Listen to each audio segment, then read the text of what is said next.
I've improved by a whole grade. I've improved. Improved By a whole grade. By a whole grade. by a whole grade. My teacher isn't just Mr. Maddock. It's a whole teaching team made up of James, Mike and Marta. My classroom's all about doing and applying. My days standing at the front of the classroom with a PowerPoint are long gone. I master every concept by learning at my own pace. I spend 100% of my class time interacting and supporting individual students. I move on only when the moment is right for me, not the whole class. I know what each and every student is mastering and struggling on at every moment. I know exactly what I need to learn next, and I can go back and review material at any time. I spend my teaching time supporting and inspiring, not planning, delivering and marking. I can learn from anywhere at any time. I can switch off when school closes, knowing they are learning from the best. My teacher has my homework marked before I get to class. I set every piece of homework at the start of the year. I'm 2 weeks ahead of my expected progress. I can track everyone's progress with a swipe of a finger. I can track my own progress and set my own targets. I now have time to focus on developing the skills of every learner in my classroom. I know exactly what it means to explain, evaluate and analyse, and I'm not afraid of any exam. My lessons are now far more about the skills and the application, not just the content itself. I've completely remodelled what it means to be a teacher in my classroom.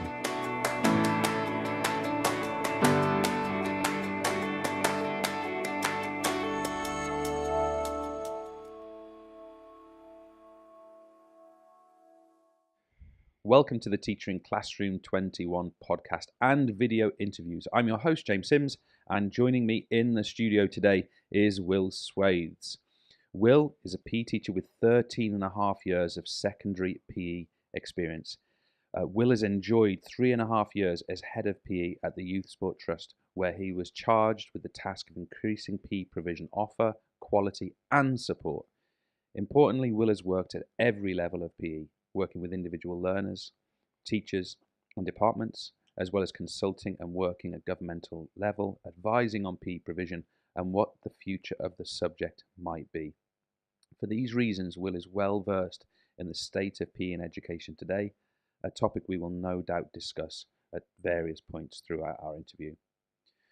Will has just very recently embarked on his Masters in Education and soon he is well set to become a successful senior influencer in secondary education.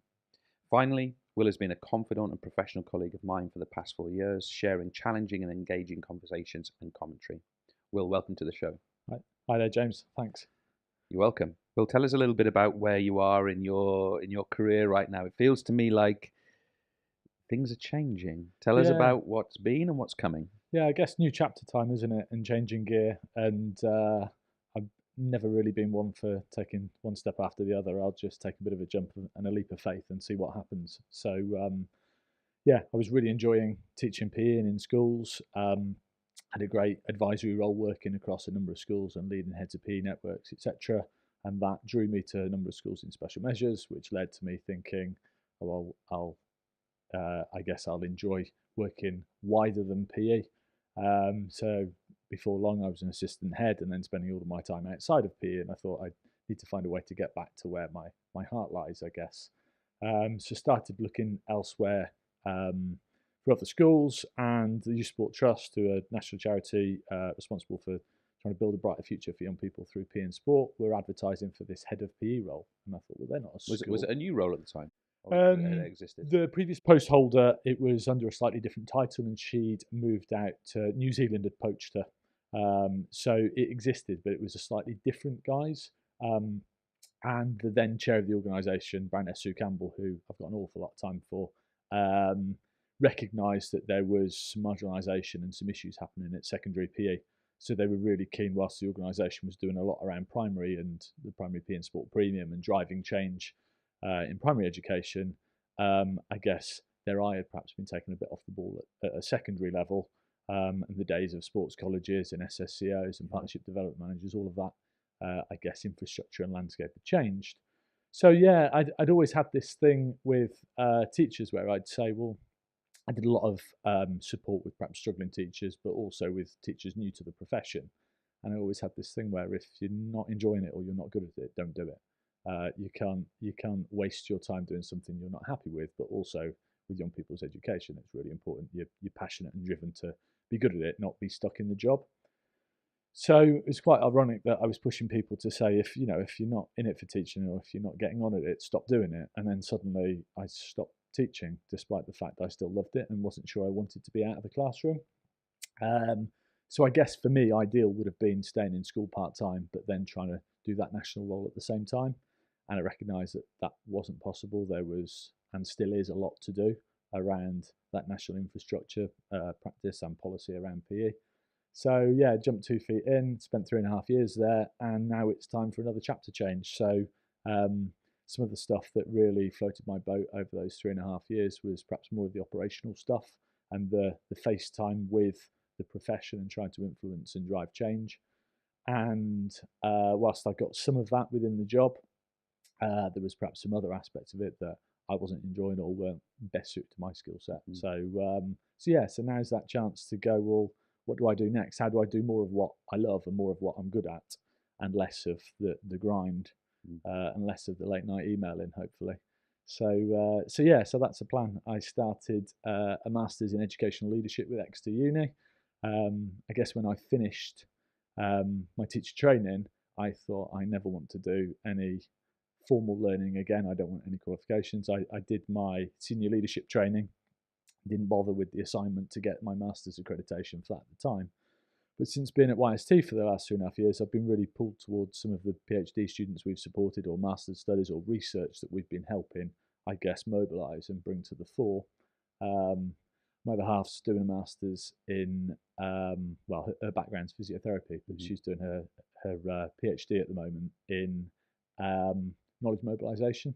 So again, whilst the theme is very different, the topic of trying to help take stuff that people are learning in research and get that into practice faster really connects us in terms of our conversation over dinner, as sad as that is. So I'm hoping to experiment with this idea of doing more of the tutoring, doing more of the face-to-face delivery, doing some work for Loughborough University on their trainee teacher programme, and at the same time, I guess, learning some more through that master's. Are you taking a risk, Will? Yeah. But I guess I was quite naive as a young person, and I thought life was fairly straightforward. And you're born, you get educated, you go to uni or you don't, you get a job, you get married, you have kids, you retire, you die. And I guess life chances to me have proven that life's not like that. It's more of a roller coaster. And I guess initially I was quite against that idea. And I think the minute you embrace it and realise that the roller coaster is far more fun than the straight line trajectory.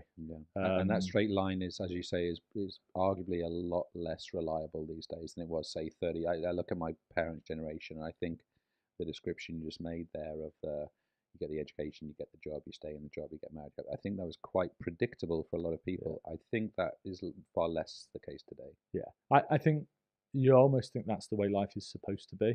I'm actually quite jealous of the next generation, because I believe that'll be quite different. The idea of a career for life won't exist.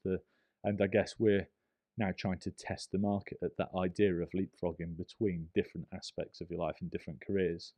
I think, I'm just coming up to my 40th and thinking I'd far rather take what I've learnt in this first part of my career and use it, but at the same time use it in a slightly different way and in a different place. Was there, in your opinion, and I guess your action spells this out, but was there more risk in staying and continuing than in moving on and doing something different? In terms of when I was in education and teaching, or my role at YST? Actually both. I mean, do you feel, I mean, one of the things I think I notice a little bit in the teaching profession is risk aversion sometimes leads to people staying in jobs a little bit too long sometimes. Yeah, I guess I've always been attracted to change, and that's why I found myself being drawn towards schools in difficult circumstances, towards Youth Sport Trust at a time when I absolutely recognised what they also recognised and wanted to push and drive and support the profession to change. And I also recognise when stuff starts to stagnate a little bit, and you start repeating stuff, and I think that's when it naturally becomes time to hang up your coat and give someone else a chance to then pick that baton up and take it on. From your work at the Youth Sport Trust, then, Will, I mean, what for you are the key aspects of the subject and the experience? And I talk about across the age ranges, potentially from primary all the way through to the end of secondary. What are the key challenges out there that people are experiencing, and how did that reflect and represent itself in your work? I guess so. Whilst there is an awful lot of research evidencing the value of physical activity, the value of sports, the value of physical education, a lot of the accountability measures perhaps don't seem to recognise that at the moment. And I guess the unique challenges that we see at a primary setting are, it's great that we have a primary PE and sport premium, some funding that's ring fenced to support, and so clearly from a government level there's that recognition that if we can't change habits by giving a great positive early experience of physical activity, and if we can't start young people on that journey of physical literacy where they've got the confidence, the competence, the knowledge and understanding as to why movement's important, but also the motivation to get up and do more of it. And it doesn't come to you easily, but if you invest time, you will get better at things, and then you can transfer that, whether they're physical competencies to different activities, or whether they're interpersonal things that you've learned through that setting, and transfer that into the workplace or whatever. So I guess at a primary level, there's some finance that's going there, but at the same time, there's perhaps a lack of expertise. I think typically primary practitioners really understand young people, the holistic development of a child. They absolutely get, but I don't think she'd mind me saying this, but my sister, I think, would have considered being a primary teacher at one point. And I think it's perfectly acceptable to go into primary education without necessarily having expertise in all areas of the curriculum. So I should imagine there's quite a lot of primary teachers out there that perhaps hated their PE experience when they were at school. So any opportunity to get out of doing that, I can't sing. So if I was asked to teach a music class, I would be doing anything that I could to avoid working out of my comfort zone, I suppose. It may well be the way I felt when I was teaching dance lessons as an early stage PE teacher. I did it, and I'm actually very glad I did it, and I enjoyed it, but I was deeply uncomfortable in that experience. It may be comparable. A lot of so I'd spent some time as an assistant head for teaching and learning, and some of the CPD I was doing was exactly that, challenging any professional to step out their comfort zone. And if you're willing to do that and possibly look silly in the process, I think you can engage with students that perhaps you wouldn't have done if you stick in your normal fashion. But encouraging teachers to take that risk to do that, I think, is often quite a challenge. So yeah, I guess I like getting people out of their comfort zone and reaping the reward from that. So I guess that's what's been going on at a primary level. And then at a secondary level, we've got a profession of, typically, we're oversubscribed of people that want to join the secondary PE profession. They last year introduced, in order to up the allocations above 1,000, because there aren't as many teachers leaving the PE profession as there are teachers leaving the rest of the profession. So last year they introduced the PE Plus route in, so you could pick up a second subject to get into education again. And on one hand, I look at that and think that that's great. We've got loads of people that want to get into the profession. The majority of PE practitioners at secondary loved their sporting experience, not necessarily their PE experience, but their sporting experience at school. And as a consequence, they continue to regurgitate what worked for them. And I guess what we've learnt over the last 10 years is children have changed. Their motivations, their attitudes, their desires have changed across everything. And I'm not sure the secondary PE profession has changed their offer to reflect that. That's really interesting. Where do you see that change and those drivers? What's different now, say, with a 14-year-old than we might have anticipated 10 years ago? So again, this is very much generalising, but if I talk to a secondary practitioner, they'll very often raise issues of, well, the year sevens as they come in, they're not able to throw, catch, do the fundamental movement skills. They're not effective in a game situation. They're not sporty as they used to be. And while some of that claim may be true, actually, there's a body of research. Sport England did a great piece of research called Under the Skin 4 or 5 years back now that was demonstrating that actually, of that age group, only 19% are sport enthusiasts anyway. So actually, the demographic has changed. And if you are wanting all year sevens as they come into school to be games players and sports enthusiasts, you're not living in the real world right now. Yeah. There is, a mass of students that have different motivations and different needs. And I'm a big believer that PE can give those, but we need to stop giving it to little versions of ourselves and start giving it to the little versions that are not like us.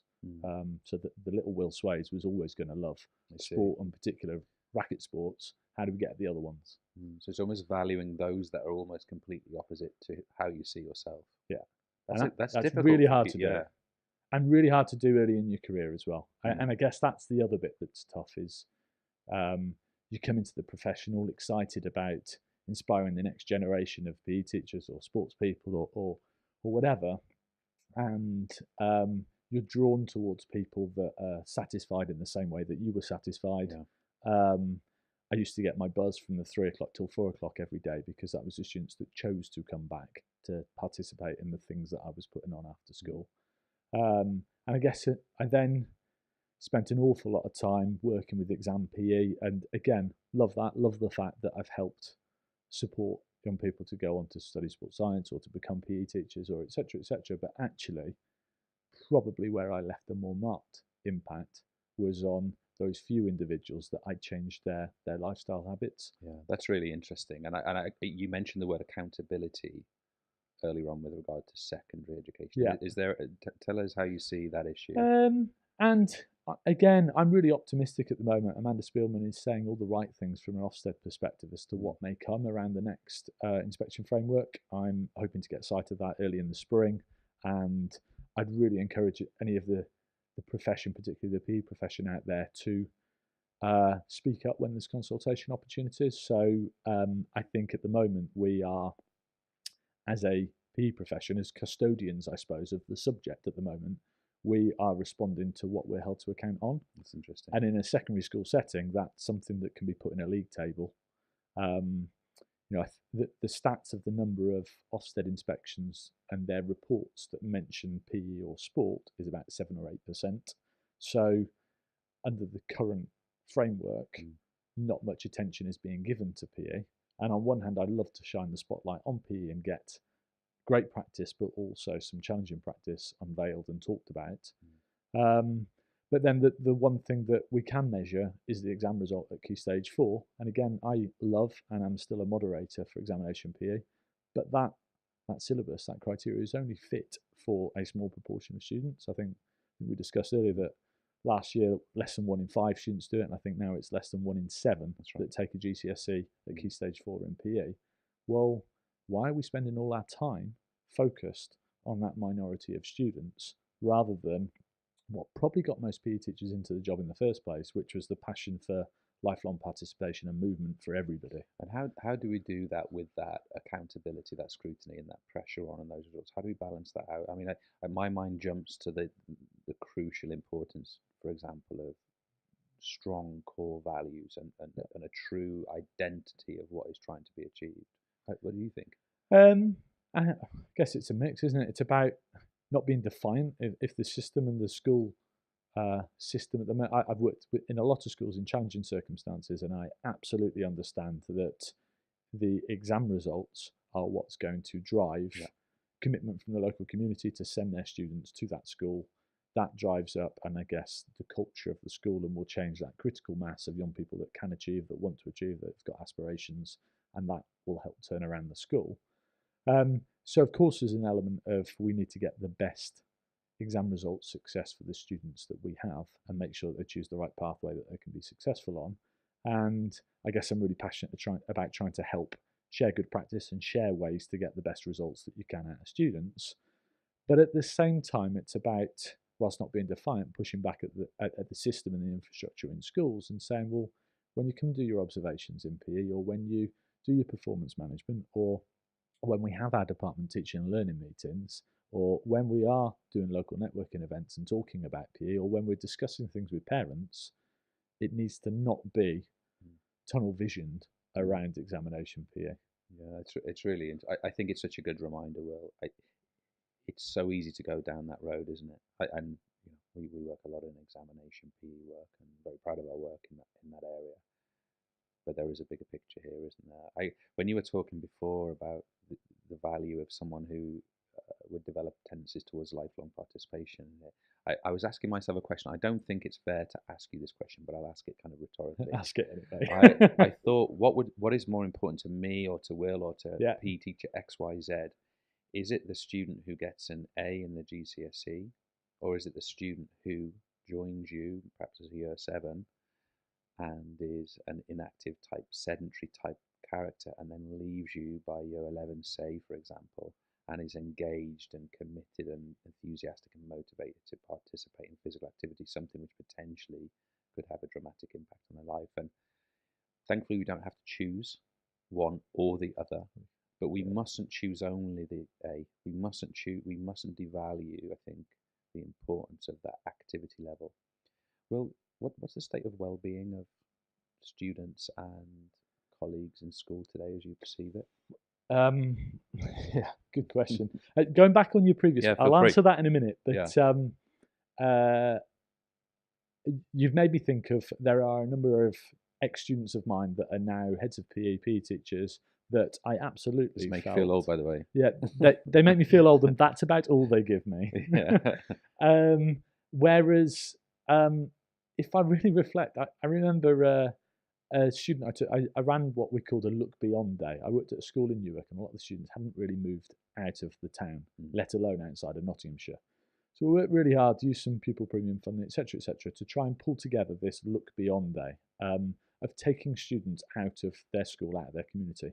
And of course, those little versions of me were desperate to get on the Look Beyond Day. And it took me months of conversations and challenge to get one particular young person to come along to that session. He'd been a PE refuser for 3 years, taught in a different class, but at the same time, a part of what we stood for as a PE department, as a united front, wasn't able to give him what he needed from PE. Eventually, after lots of long conversations with his mum and with him, Alex came along to that session. And I remember I was drawn towards spending that day with those little versions of me that were going to be running crazy, doing all sorts of things on the orienteering course and out sailing, etc., etc. But I chose to spend the day building a raft with Alex, which eventually sank.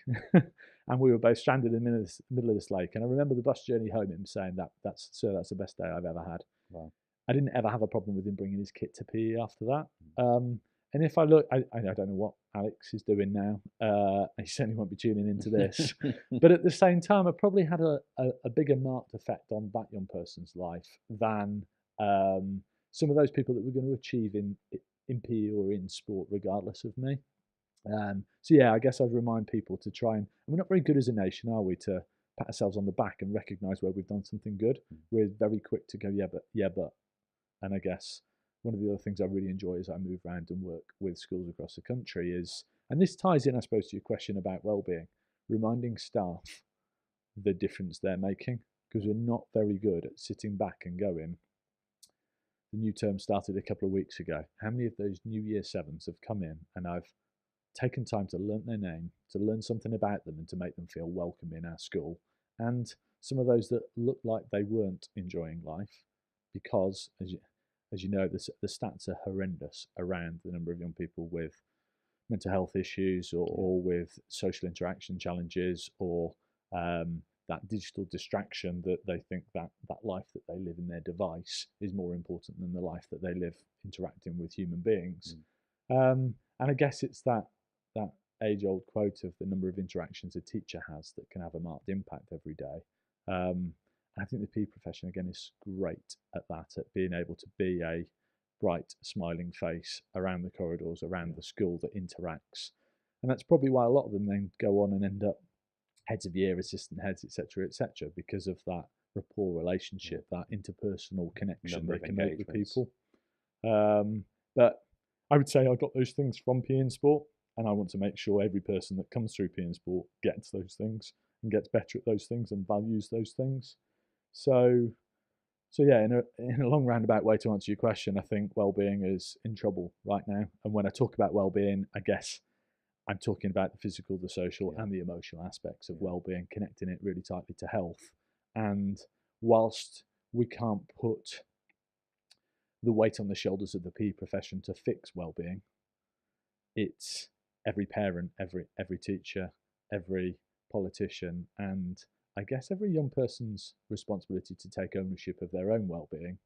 I absolutely know that physical activity and sport helps with that, or can help with that.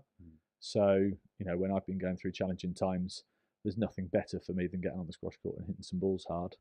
And even better than that is getting away to the coast and failing to surf and getting out in the ocean and just, having some space, but in the presence of physical activity, I guess. It's really interesting. I feel very similarly. I've become a work-obsessed individual in the last couple of years and allowed my physical health to deteriorate dramatically from where I was. I was running 3.5-hour marathons 4 years ago. Sorry, it was remarkable, really, how things have changed. But I think as well the point you make there about the combination of the emotional, the social, and the physical is a really important one. I think I'm reading very frequently about issues of emotional health and levels of stress, both amongst students and amongst teachers. Yeah. The physical health is often the thing we jump to first when we think about PE. One of the things I think is ironic about that we sometimes I've read about, let's say, obesity statistics, and the problem is with PE. That might be a very blunt way of putting it. The thing I find truly remarkable about that conversation is that if you look at a child's school experience from, say, 5 years old till 16 years old, PE is pretty much the only time they're active in whatever it is, 7, 8, 9 tenths of the rest of their curriculum. They're sat on a chair sedentary. So I do find it ironic that we have a very, very, very passive non-physical experience of education, yet where we identify there as a health problem, we put the onus or occasionally the blame on the one subject that happens to be physical. I find that remarkable. I guess my two connections with that, I don't know if I shared with you, but the Daily Mail, I think it was, wrote an article that said, I'm fat and I blame my PE teacher. And again, not putting all of the weight on the shoulders of the PE profession, but we very much have to think about the impact we can have. And for every negative experience of whether it be a specific sport or physical education as a subject, we're going to turn people away, at least for a period of time, from physical activity. We particularly around girls, we know there's that huge drop off at Key Stage 4 because the drivers for them are around fun and friendships. They're not around the most competition and demonstrating superiority in a particular sporting setting. So a lot of them will drop out of it. That's really interesting. I'm really sorry. I must. No, go. I've never thought about that concept until you said it, the experience of demonstrating superiority in a particular sport. It's quite an odd concept when you think about it. Sport, of course, you can learn a great deal from competition. Competition can elevate performance level. It can be very enjoyable, both the experience of winning and sometimes losing. But you're right, ultimately, many sporting experiences about demonstrating superiority. And that is not going to engage all people. Not everyone can be a winner, can they? Well, I often say, I remember saying numerous times in the videos that I've made for the website that in the best case scenario in sport, you win less than 50% of the time. If you're, say, an athlete or a swimmer, you win a lot less on average. You win 1/8 of the time or something like that, or 1/15. So the winner is quite an unusual experience in sport. The superior individual is quite an unusual. It's interesting, isn't it? Again, why do we sensationalize, or why do we elevate that position to such esteem in our society? It's quite interesting. Yeah, and I guess it's the glamour and the glory and getting caught up in the hype of that. I was lucky enough to go out to the Commonwealth, not with work actually, on holiday, but was there when the England Roses won the netball. And again, what an exciting story to be not a part of, but be able to witness live. Again, my other half is a huge netball fan, and it's been quite interesting seeing the impact that that's had back now on participation, on engagement, on so those role models can play a really powerful part in driving behaviour change. But again, thinking back to my teaching days and teaching football, my experiences when I turned from teacher to refereeing the game, whether that be against a different school or as part of the lesson, the attitudes of young people towards me when I donned the I'm the referee right now was what they'd seen role modelled to them at sort of professional football standards. And that's not something that I wanted to instill in terms of the character traits and the that's probably what drew me far more to teaching rugby in schools, because I preferred the ethos that was trying to instill, and certainly what, when you watch it on television, that was expected from the game. And I'm not to say that it can't be expected from the game of football. It just very often isn't. The standards are low. I think it's fair to say in football. The standards are significant. There's someone in this room who is aware that during her football match on Sunday, I had a little crosswords with the referee as she was playing. So I can't speak too loudly, but it's true that those standards and customs within soccer, within football, are really low standards. Really. Yeah. Let's change tact here a little bit. Will, you mentioned this term of change management once already today. Yep. Now, as someone who is started or imminently starting their experience of studying masters in educational leadership, change management seems to be a theme, a hot point, a topic for you. What is it, and why does it feel important? I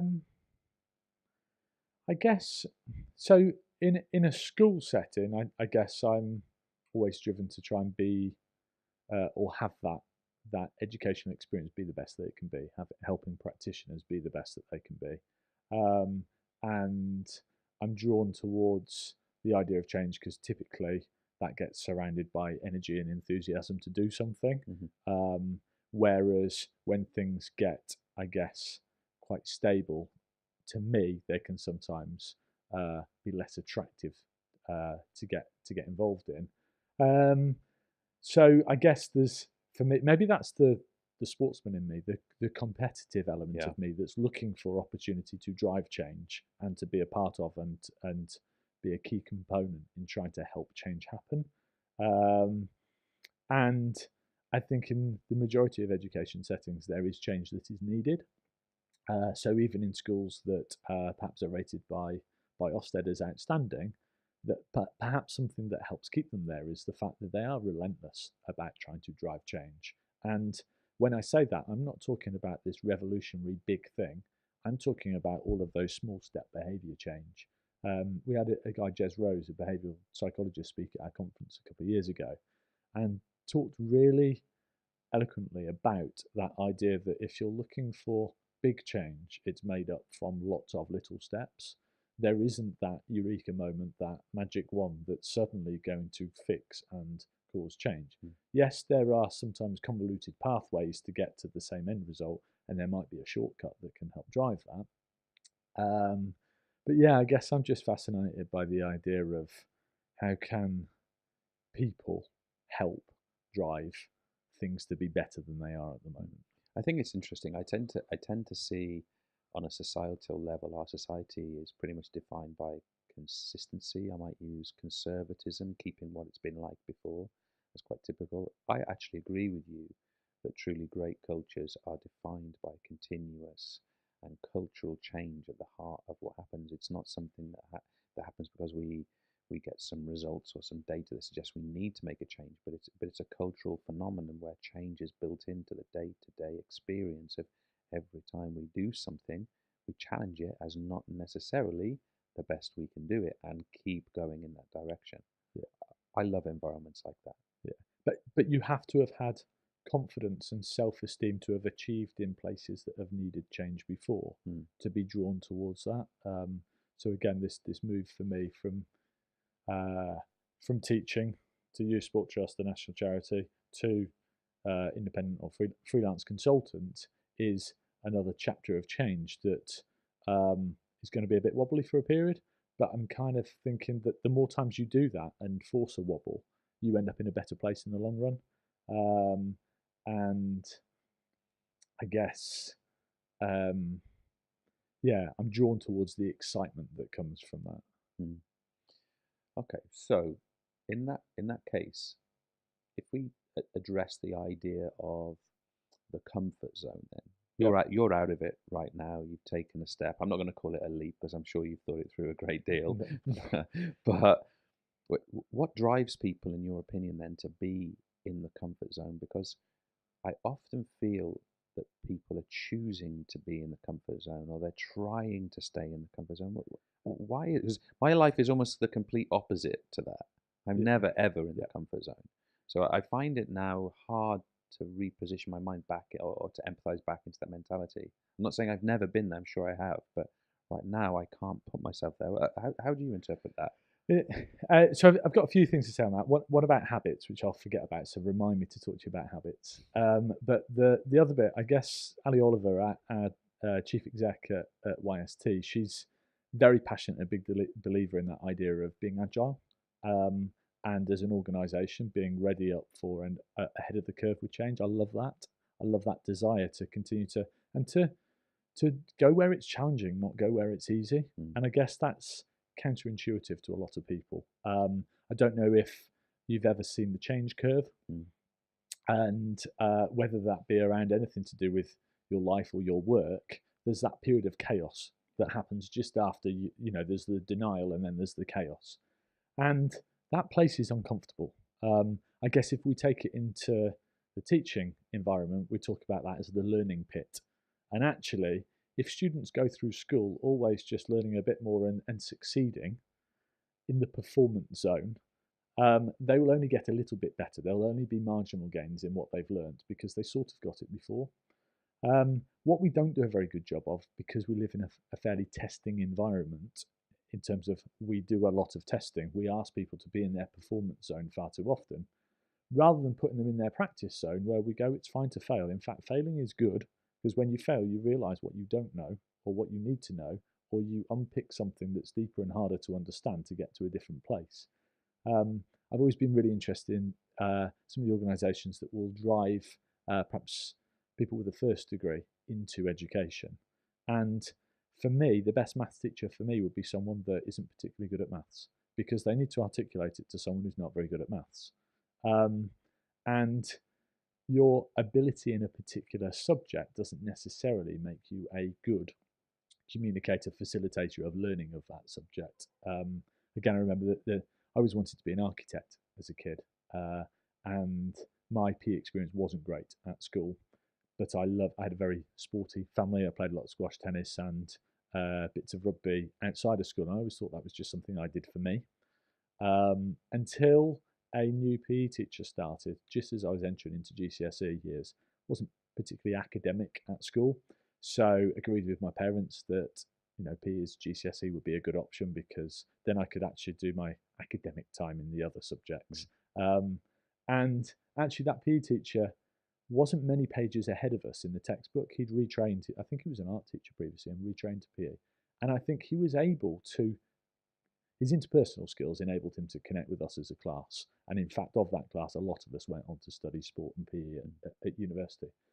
But he also didn't bamboozle us with his greater knowledge of the subject, which I always challenged myself back on when I was teaching GCSE or A level, because I had a sports science degree and had done physiology and biomechanics to quite a high level. I had to keep reminding myself of not overcomplicating the story for young people.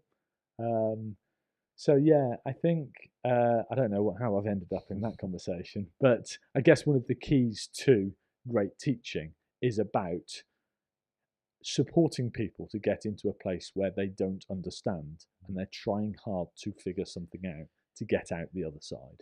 I'm a big fan of confusion, massive fan of stuckness, not Yeah. permanent, temporary. Yeah. I am a huge advocate of making repeated errors in a practice environment. Yeah. I often tell a story of one student I work with, who, one of those students who, she probably didn't need me. She would have got the A anyway, Yeah. Give her the textbook, tell her what she needs to learn. She would have done it. Yeah. I remember her punching the air at one point when she was doing some practice quizzing. And I had a word with her. I said to her, what happened? And she said, well, I got one wrong. I went, okay. And I said, so why the celebration? She said, well, now I know what I need to do. And I thought that mentality was magnificent. It's brilliant, isn't it? Absolutely magnificent mentality. She celebrated the fact that she had found diagnostically the gap in where she needed to be. Yeah. And I think too frequently something like error identification is not so much on the games field or on the swimming pool, but error identification is very rarely followed up by error correction. And error identification is also far too frequently summative within its experience, when in reality it should be formative and therefore lead to a certain diagnostic follow-up. And there are too few experiences in schools where we're working on that level right now. That's just my personal opinion. Yeah, absolutely. But that's because, again, I'll come back to the habit bit in a minute, but we're drawn towards, we want to feel good, don't we? And you feel good when you're successful. So I was drawn towards, at an A level, spending my time, particularly in physiology, because for some reason that just worked with my brain. I could remember it and I could do it. So I'd rather spend all evening being able to say I've been up all evening revising, either rereading the notes that I already knew or answering questions in physiology because I could answer them. Yeah. I didn't spend time in social cultural issues because for whatever reason right then, it wasn't as relevant to me. I couldn't remember it. And I didn't spend time doing my physics work because that was just too hard. And it wasn't until I had aspirations of where I wanted to go and the grades I needed that all that changed for me. And I invested all of my time in physics because that was going to be the blocker for the thing I wanted next. So again, it's that trying to help young people and teachers in their schools think, well, what is going to be the blocker to success, or what does success look like for you, and how do we get you there? But yeah, going back to the habits bit. So I stayed in a hotel just down the road last night, and in Aldershot of all places. Yeah, why did I do that? But it was interesting. And we are creatures of habit. We like to do what we do. If we came back in here again tomorrow, I bet we'd sit in the same two seats. And so I ate my dinner alone downstairs, and my habit was get my phone out and flick through my phone because I don't smoke, thankfully. And the phone is that comfort zone place that we go to.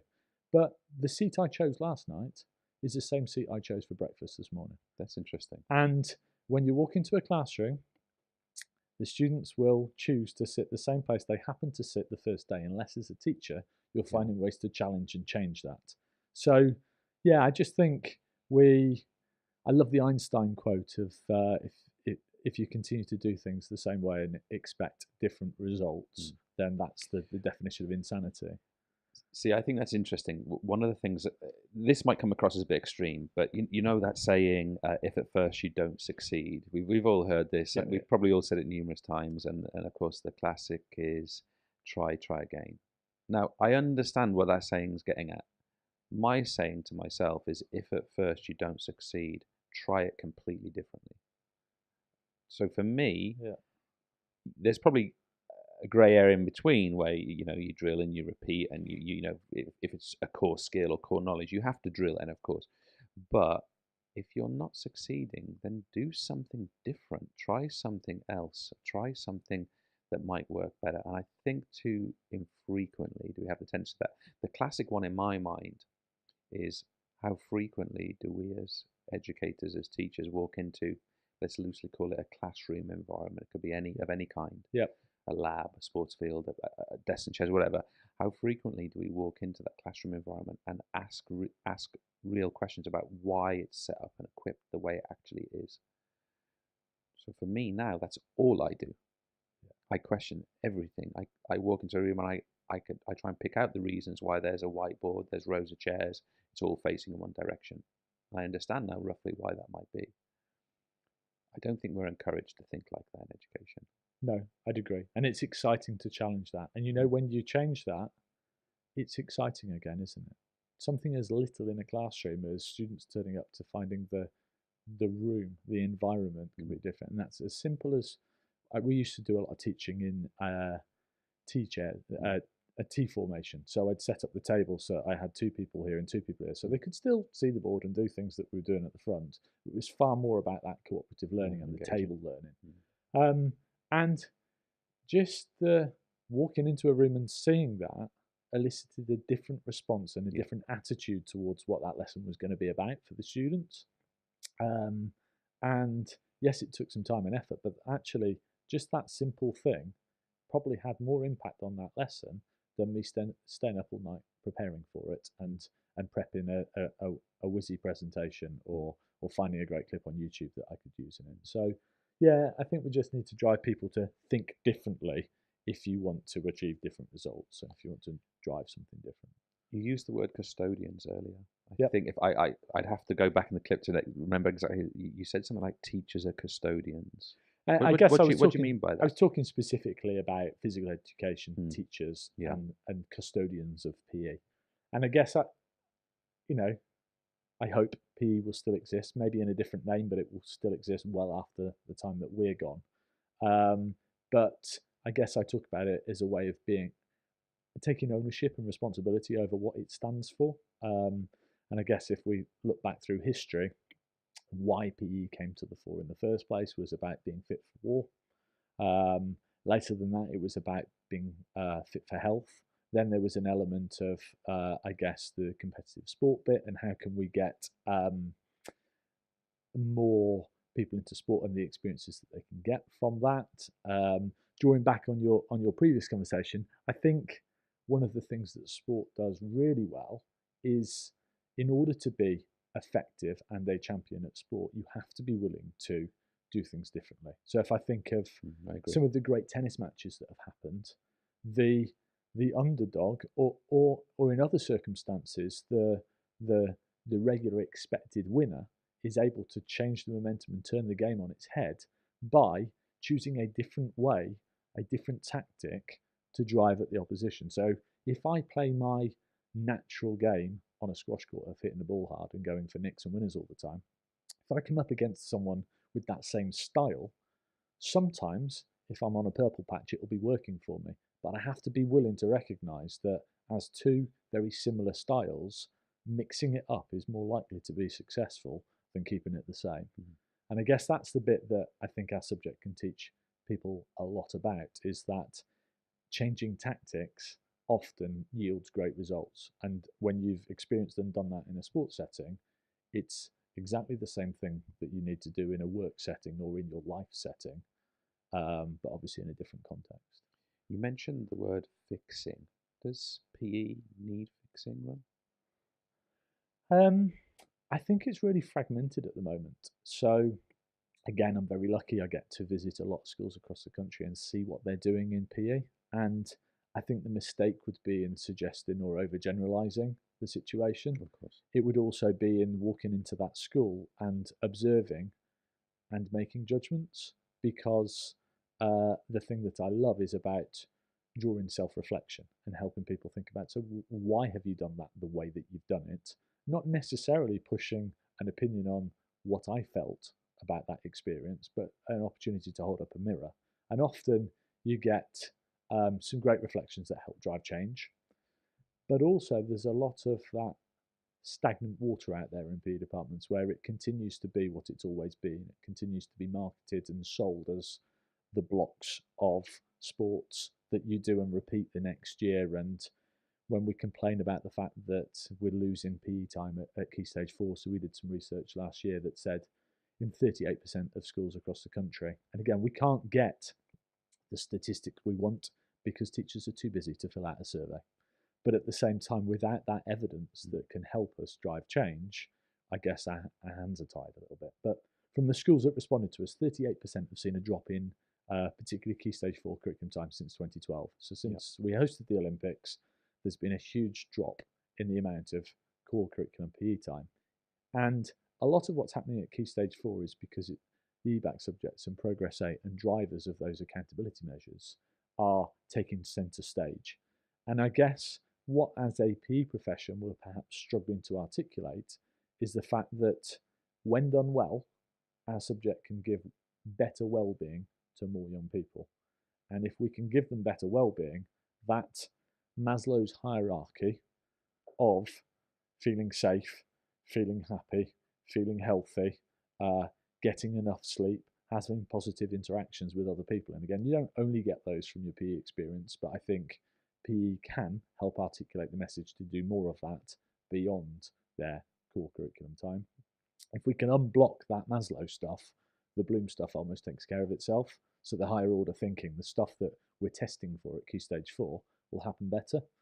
So I'm sort of trying to challenge the PE profession to think differently about, well, so if your students are getting sucked out of your Key Stage 4 lessons to do more English and maths, how are you helping prove to the young people, but also to the senior leaders in your school, that that's counterproductive?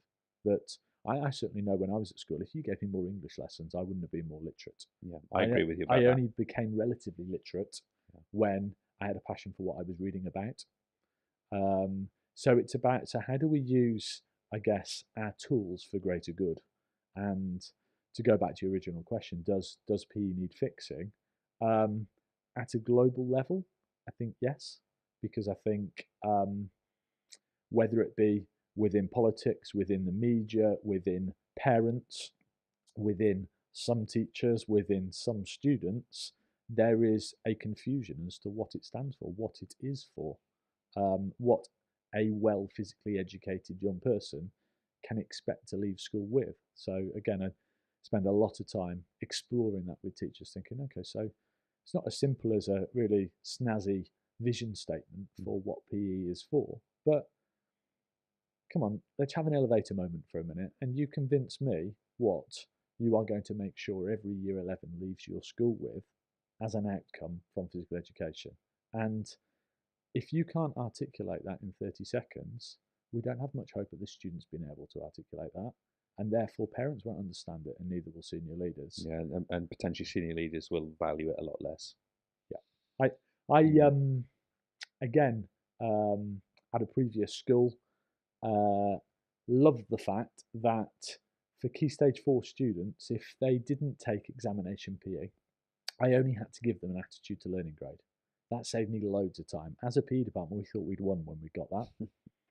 What we were actually doing was reinforcing to parents, students, and senior leaders that no learning takes place in Key Stage 4 in that subject. So we live now in a world after the 2014 curriculum reforms of assessment without levels. Schools can do what they like. It's really time consuming coming up with a system of assessing the things that really matter, that we want every student to leave school with. And I know little Johnny, who is really resilient at dribbling a ball in and out of cones and at being determined to achieve on a football pitch. I need to help little Johnny see that that same determination can be transferred into maths. And the minute that he sees that and applies himself and achieves in a different setting, we've added value to that young person, but also to the school. And I guess it's that explicit learning stuff that we perhaps need to be better at in fixing PE. If a PE colleague came to you, Will, and they said, that's great, but I don't have a voice, how would you respond to that?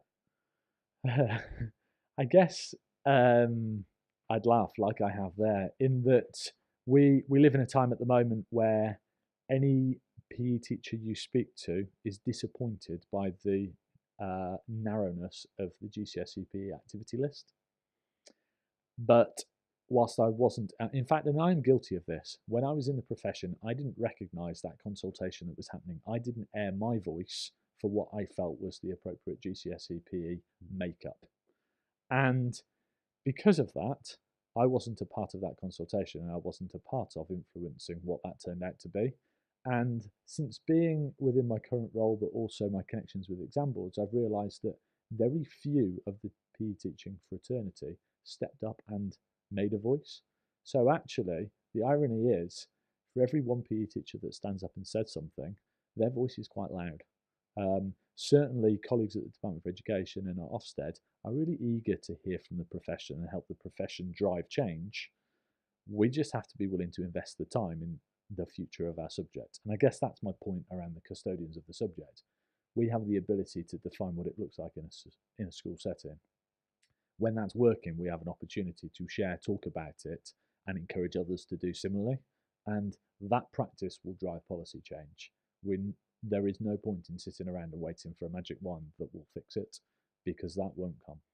So, Will, it's a brilliant place to conclude and summarise, not least because we've had the fire alarm go off twice just now and we've had to edit in some little bits there, but a massive thank you to you. I think the points that you've made are going to really engage teachers in general, definitely PE teachers out there, and there's some really valuable messages. Particular thanks for giving up time today. It's not always easy to do these things, and the fact that you'll come down and you've stayed out is really appreciated.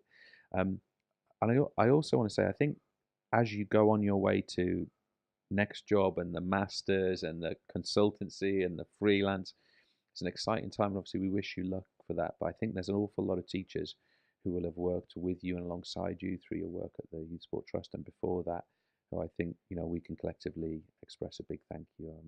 Not least in my case, sitting in training with you in Oxfordshire 2 years ago, myself and a couple of colleagues from Reading and Oxfordshire and various other places, going over the power of PE sessions as an example. And it's a really exciting time. We're going to observe and watch what you do with real interest, Will. And I don't know if good luck's the right word, because it sounds like it's just chance, but we definitely wish you the best, and I'm sure you're going to be successful. Brilliant. Yeah, thanks very much, James. And I certainly won't give up the soapbox. So, and we'll continue to work really closely with Youth Sport Trust going forward. So encourage others to do the same. I think they're a huge vehicle for change. And as we said in the interview, have your voice and stand up and get counted. I agree with that. I think it's a wonderful platform to express views and to generate a little more force and momentum around the key messages we've discussed up in here today about PE. Yeah, brilliant. Well done, Thanks sir. very much. Brilliant. I've improved by a whole grade. I've improved By a whole grade. by a whole grade. By a whole grade. My teacher isn't just Mr. Maddock. It's a whole teaching team made up of James, Mike and Marta. My classroom's all about doing and applying. My days standing at the front of the classroom with a PowerPoint are long gone. I master every concept by learning at my own pace. I spend 100% of my class time interacting and supporting individual students. I move on only when the moment is right for me, not the whole class. I know what each and every student is mastering and struggling on at every moment. I know exactly what I need to learn next, and I can go back and review material at any time. I spend my teaching time supporting and inspiring, not planning, delivering and marking. I can learn from anywhere at any time. I can switch off when school closes, knowing they are learning from the best. My teacher has my homework marked before I get to class. I set every piece of homework at the start of the year. I'm 2 weeks ahead of my expected progress.